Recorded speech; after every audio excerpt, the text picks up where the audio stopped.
Mas em outra parte do Amazonas, o desenvolvimento comercial pôs animais e humanos em conflito direto.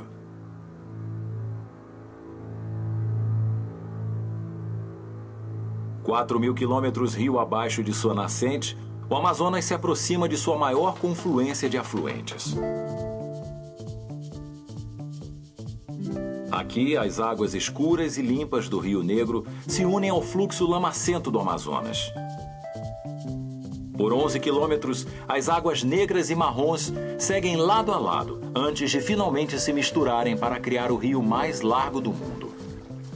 Mais de 8 quilômetros de largura e 100 metros de profundidade, nesse ponto o Amazonas é uma supervia por onde produtos podem ser exportados do coração da floresta diretamente para o mar.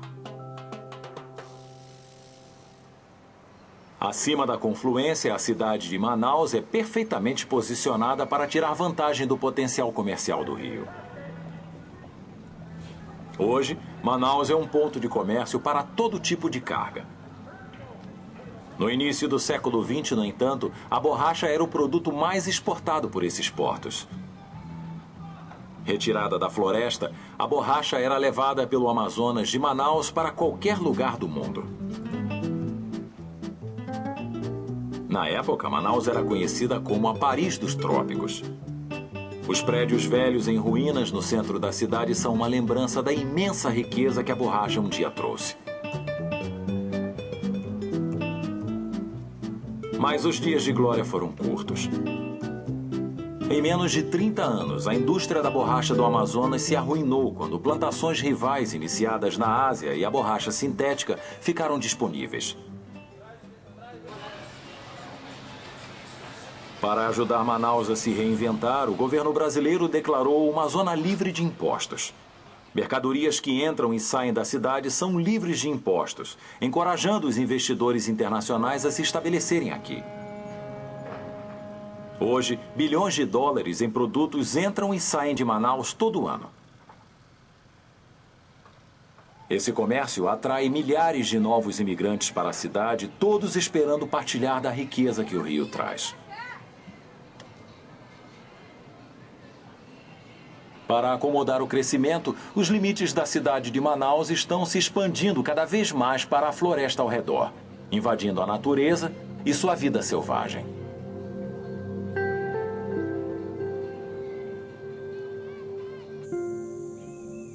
Um dos animais mais comuns aqui são os jacarés, répteis únicos na Amazônia. Nos anos 80, os jacarés eram espécie em extinção. Mas um projeto para salvá-los levou a uma explosão de seu número. Alguns acreditam que vários milhões de jacarés vivem agora em torno do Amazonas, oferecendo um risco real à população humana.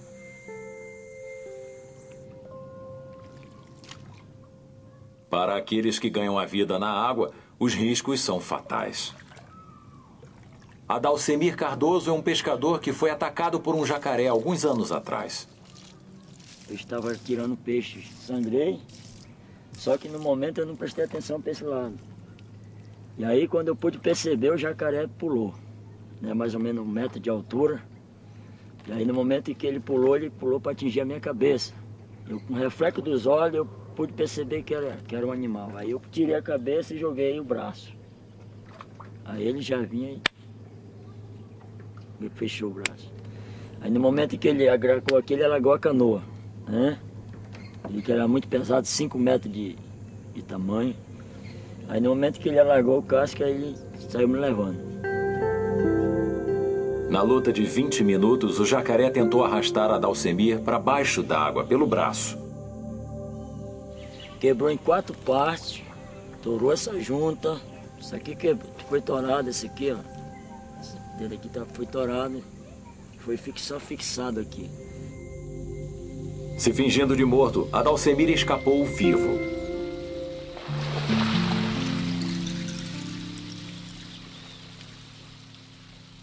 Mas não são só os pescadores que estão em risco.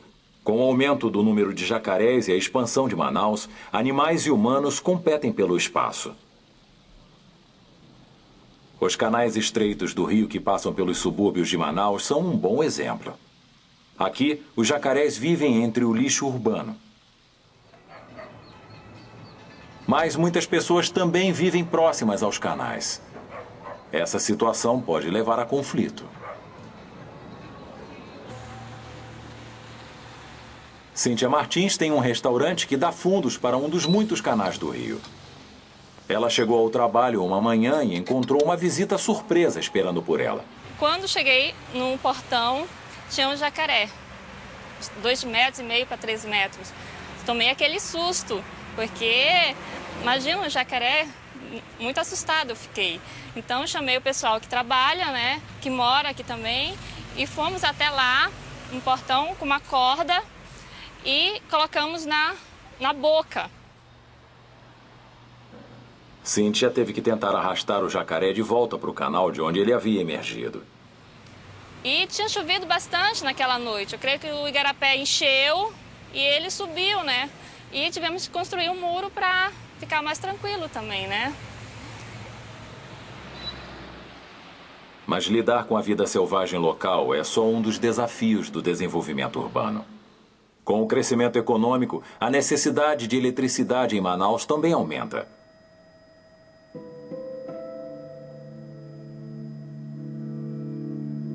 Uma das maiores fontes de energia em potencial em toda a região do Amazonas é o próprio rio.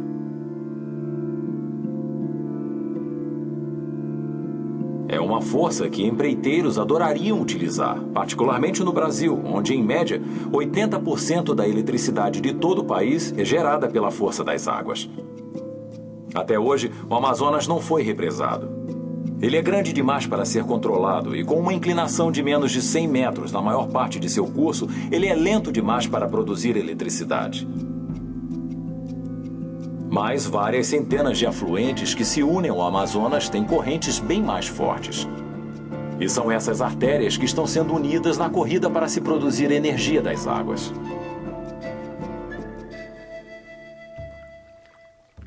150 quilômetros a leste de Manaus, no afluente de Uatumã, fica a represa de Balbina.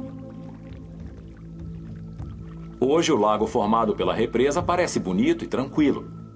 Mas nos anos 80, quando foi construída, causou tanto dano ambiental que Balbina foi chamada de um dos maiores erros já cometidos no Amazonas. A história dela é um terrível alerta sobre os perigos de se represar um rio na floresta tropical. Antes de ser construída, especialistas disseram que a Balbina inundaria uns 2.360 quilômetros quadrados de floresta tropical para produzir 250 megawatts de eletricidade, cuja maior parte seria fornecida a Manaus. De início, os ambientalistas criticaram a porção de floresta que seria perdida para produzir quantidade tão modesta de energia. E mais, várias comunidades indígenas viviam na área que seria inundada. Suas casas e meios de vida seriam destruídos quando as águas invadissem.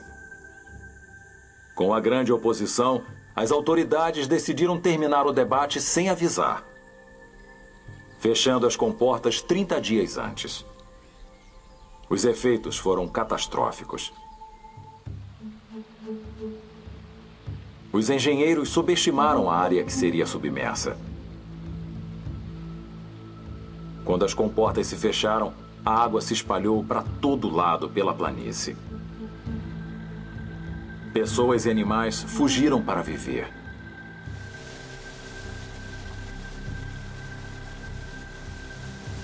Elídio da Silva é um dos moradores que testemunharam o massacre.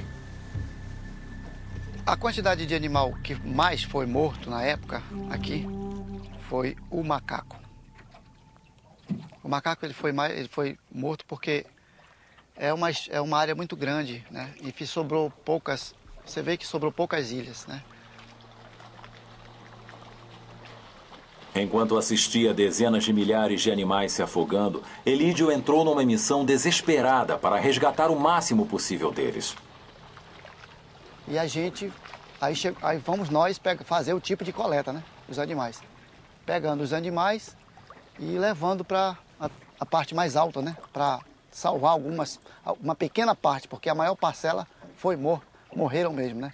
Devido não ter a quantidade de barco necessário para a coleta dos animais. Não só o habitat foi destruído, a água também. Porque na pressa para encher a represa, a floresta da área não tinha sido limpa. Com o apodrecimento das árvores, o reservatório se encheu de espuma, matando os peixes e envenenando o suprimento local de água potável. É uma água muito... não tinha condição da gente consumir. De jeito nenhum, água muito feia, né? Então a empresa, ela fez alguns poços artesianos, mas não artesiano propriamente, né?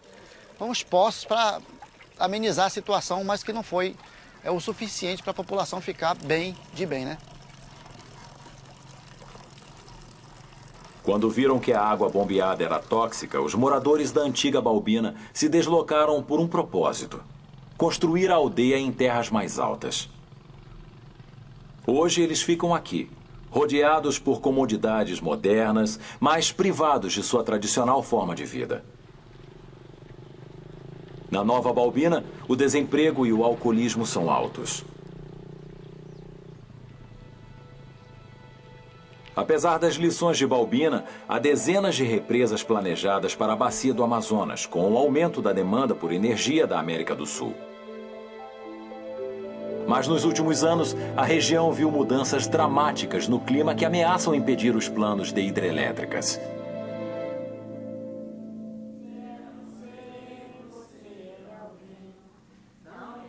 Mais abaixo de Manaus, onde o Rio Negro e o Amazonas se encontram, Catalão é um dos muitos lagos formados pelas águas.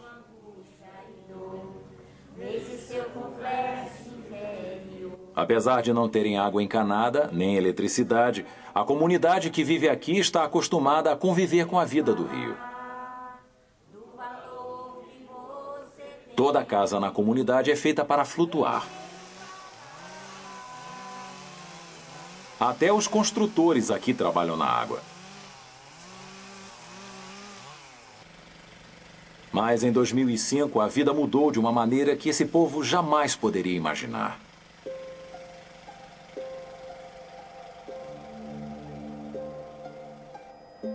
No verão daquele ano, o Amazonas sofreu a pior seca já registrada, causando caos na região.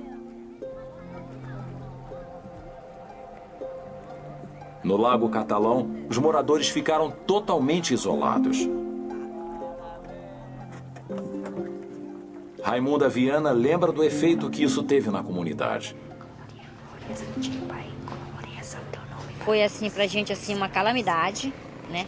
Houve muita necessidade, houve fome porque os peixes morreram, os flutuantes ficaram no seco, não teve água, a gente tinha que caminhar bastante para chegar lá no rio, para carregar água na cabeça, para trazer de volta, para banhar, para lavar e para tomar.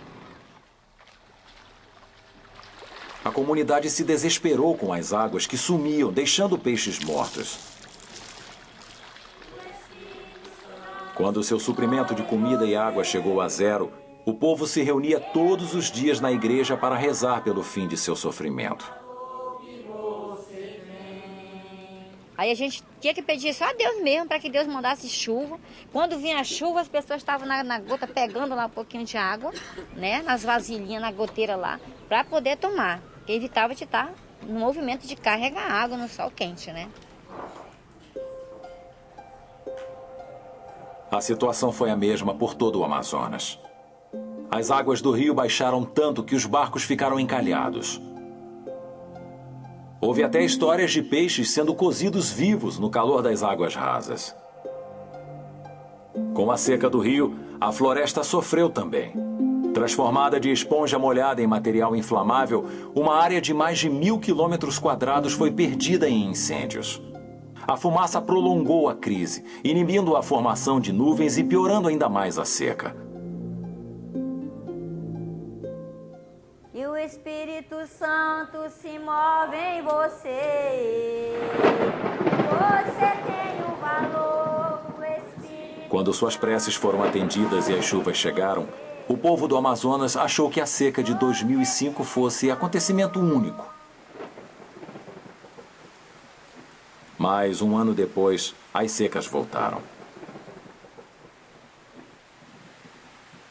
Já que surgiu um padrão, cientistas estão começando a questionar por que esse rio está sofrendo mudança tão grande.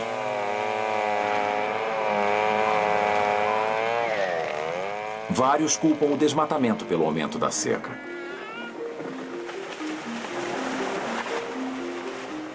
Árvores são torres de água do Amazonas, puxando a umidade da terra e liberando para a atmosfera até que um dia cai como chuva novamente.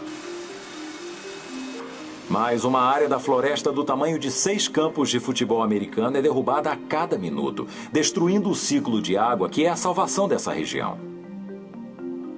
E mais, as queimadas na floresta aumentam o aquecimento global e a probabilidade de novas secas.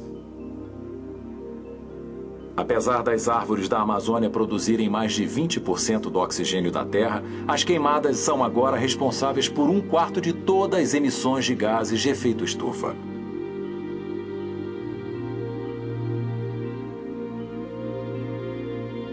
Para o rio, a crise é ainda mais imediata, já que boa parte de suas águas vem de precipitação. Sem a chuva da floresta tropical, o Amazonas, como conhecemos, pode deixar de existir. E quanto mais o rio segue seu curso para o leste, maior se torna a ameaça. –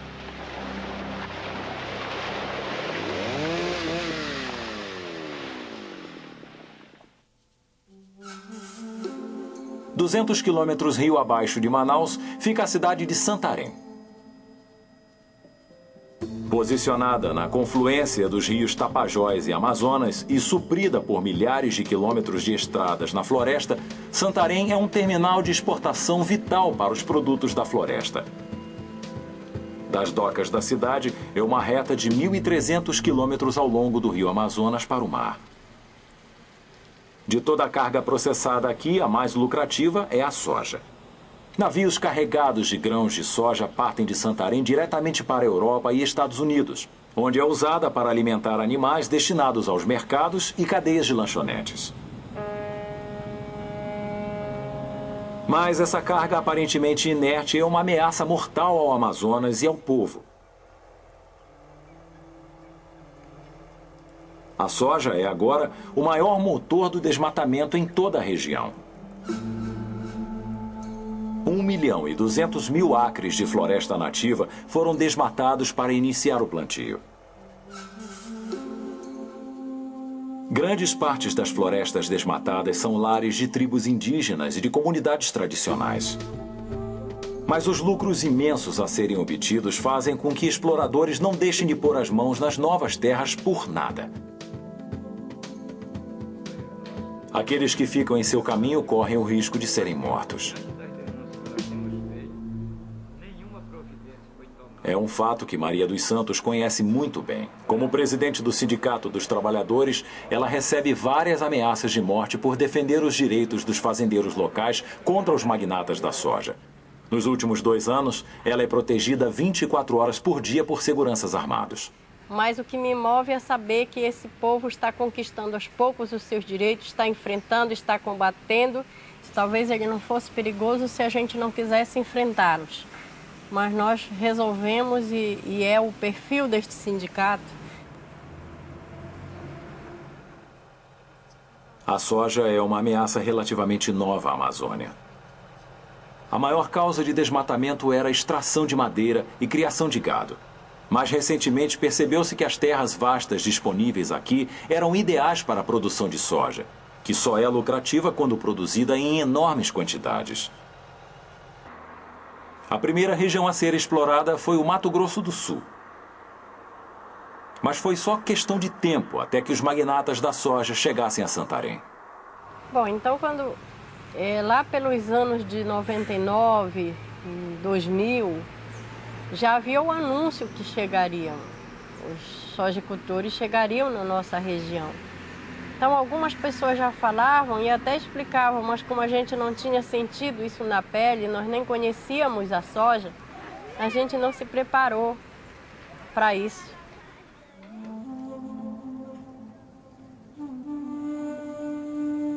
O símbolo mais óbvio da chegada da soja em Santarém foi a construção da estação de exportação privada próxima às docas da cidade.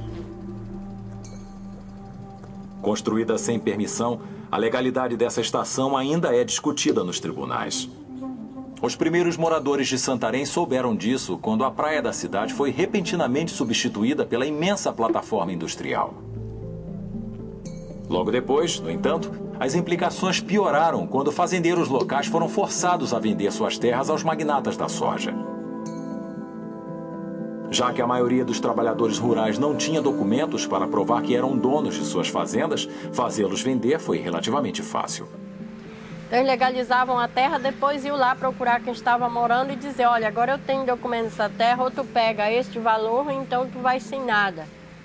Aí contava tudo que podia chamar a polícia, essas coisas, então o trabalhador já pegava 5 mil, 10 mil, até mesmo por não saber. E eles ajudavam mais, dizendo, olha, você vai para a cidade, você compra uma casa, lá você vai viver melhor, lá você vai assistir uma televisão, você vai sair desse mato que não tem energia, um monte de coisa. E aí a pessoa acabava caindo nessa conversa, nessa lábia. Muitos imigrantes rurais vieram para cá, para os subúrbios pobres de Santarém. Mas logo perceberam que o dinheiro não duraria muito na cidade. No campo, eles podiam ter sua própria colheita que dava comida e lucro. Na cidade, eles não têm nada que forneça renda. Essas ruelas estão cheias de famílias desesperadas que perderam tudo para a ganância da indústria da soja. São essas pessoas que Maria tenta ajudar. Entre elas, há uma mulher que não quer ser identificada por temer por sua vida. 5 anos atrás, ela e seu marido vieram para a cidade quando sua comunidade rural foi queimada pelos bandos que trabalham para os magnatas da soja. Depois que a gente chegou aqui na cidade, graças a Deus, Deus deu esse lugarzinho aqui para nós. Deus deu. E o povo desse lugar, a população ajudou a gente a fazer esse barraco aqui. Depois de chegar à cidade, no entanto, seu marido tomou parte de um pedido de indenização contra os homens da soja. Agora, sua cabeça tem um preço. Andei nessa cidade e o povo me encontrava. Aí dizia pra mim, estão traçando um plano para matar o seu marido. Eu fiquei do jeito que eu não comia mais. E quando ele chegava aqui, eu aconselhava ele para sair dessas coisas. É disso. Pobre não pode questionar com o rico. Porque o rico tem dinheiro, manda matar. Eu já perdi um marido matado, já dizia para ele. Para Maria e para o povo de Santarém, a luta por justiça continua. Enquanto a ameaça da soja cresce. Várias novas estradas são planejadas na Amazônia que vão cortar a floresta, estabelecendo novas rotas de comércio e abrindo novas áreas de desenvolvimento. Em tudo isso, o rio continua a ser o elo vital do corredor de exportação. De Santarém, navios pesados continuam a seguir para o leste por mais 1.300 quilômetros antes do Amazonas finalmente encontrar o oceano. Com mais de 240 quilômetros de largura, o rio entra no mar com tanta força que empurra a água salgada centenas de quilômetros além da costa. Na incrível força dessa correnteza, a soja e outros produtos da floresta são levados para o mercado. Mas, formando parte da cadeia comercial, o rio é uma ferramenta de sua própria destruição. A floresta e o rio são interdependentes. O que destrói um, indubitavelmente, vai destruir o outro.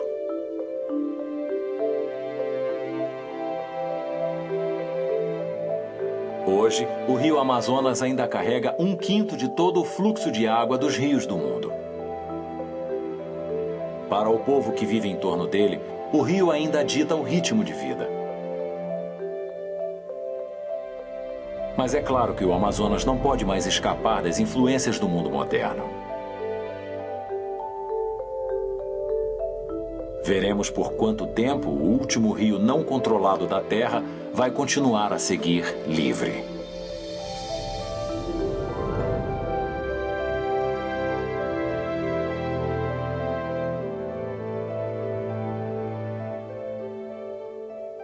com as vozes de Isabel Lira, Carlos Renato e Maurício Berger.